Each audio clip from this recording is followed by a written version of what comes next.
Hello and welcome to Queendom TV, and today we're going to be talking, or rather continuing talking about JoJo, who I made a couple of videos about, and I said we're going to be talking more about because JoJo been through it. I don't know if you guys know, but JoJo, at least for me, I especially know her for her song Too Little Too Late.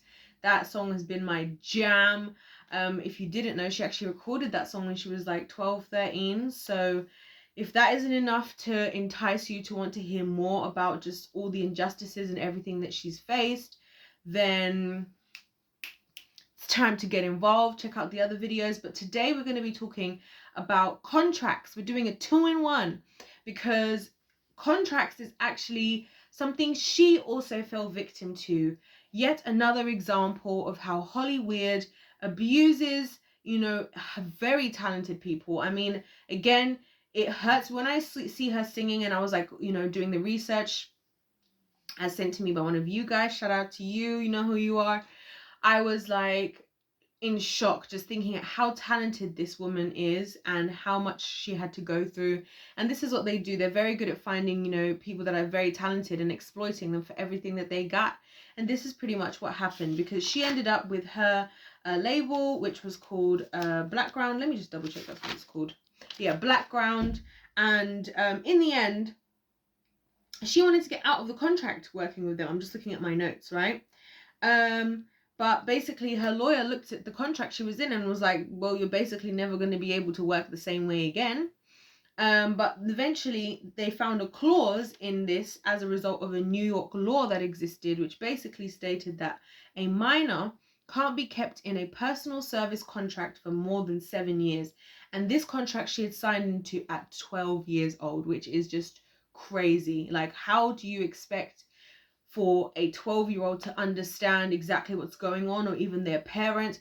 I actually think this is why it was so easy for them to get her caught up in such a horrendous contract, because she didn't know any better. She's obviously a child, and then her parents don't know any better because this is their first experience. And so she waited those 7 years, and can you imagine, in that time she wasn't able to make money off of her own music. In fact, part of her contract was that they owned her name, her voice, and what she called her likeness. So I think it's just kind of like her brand and everything. So they owned everything, and this is what they do. They're very good with these contracts. This is why I wanted to talk about this in this series as well, because these are the little things that people don't necessarily think about when we're running into record deals. And I have no issue with her or her family whatsoever, or criticism of them, because it's hard to know exactly what goes on in the industry, and the industry on purpose does get people caught up in things. So basically what ended up happening in the end is that she basically tried to, she filed a lawsuit against them, and she basically realized that they were trying to drain her as much as possible, hoping that eventually she would give up. And in the time of doing all of this, she didn't give up. She actually started making mixtapes and stuff, and performing on tours, because they didn't own her touring. So that was at least something she could do that kind of gave her, some energy. And eventually they settled with her.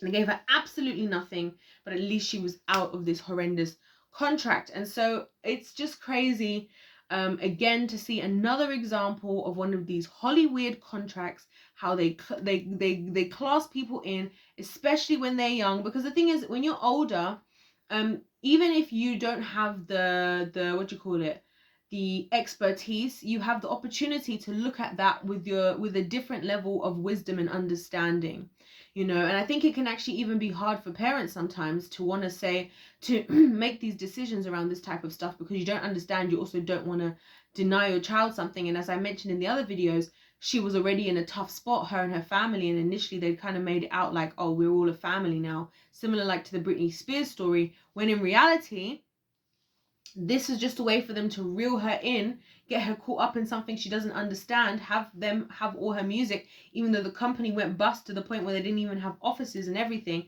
but they still held on to everything. And so she wasn't even making money from her own stuff. And what ended up happening in the end, which to me is crazy, is in order for her to actually make money off of her music, she had to cover her own songs.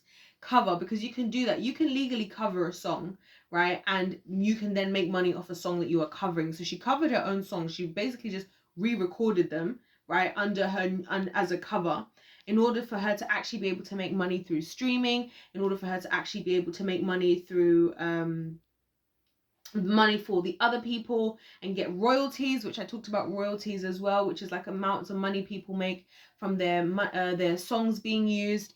And so she finally was able to make money, and she was even reaching #1s on charts. And just to think, this is why, you know, it's like out of nowhere, her music came all back on the scene and is all of a sudden available, because it's like this stuff wasn't there beforehand. And I have to say a massive shout out to her fans who stuck along the way, who are very strong, loyal fan base, because really they're the ones who've enabled all this time for her to keep going, because they're the ones showing up to the tours. They're the ones who know about the music that she was making, because she, like I said, she was making mixtapes because she couldn't do her like albums and stuff because of all this legal stuff. She was able to still do mixtapes, and her real true fans stuck by her. And this is what I really love. And I think this is the power of when you actually you know, have a purpose within something, and when you're talented with something and you have something real to offer, something because you find that your fan base just clicks with you, and they just have that loyalty, and it's something that a record label, whatever, cannot take away from you. So I just think I'm so happy for her for that. And I just wanted to highlight that because it's pretty crazy. Like, that's crazy. Like, this is one of the worst that I've seen, that I've actually heard the terms of. I actually think this is pretty normal for people in these scenarios in Hollywood to get into these contracts. That's why, like I've said before, I'll be very interested to know how many people can't speak up about this stuff, because there's probably a clause in their contract that they didn't know about, because as I said, they've been doing this stuff for years. Think that JoJo signed this when she was 12. I don't know how old she is now, but she's a grown woman now. So if they were smart enough to be writing contracts like this even then, imagine what other contracts people are in, and things that they're not able to say, things that they're not able to do, you know, names being owned, voices being owned, all this funny jargon, as they call it, or this language that gets used. Because ultimately, as long as they own the thing that makes the money, that's all they care about. You can be you. Then that's what's funny.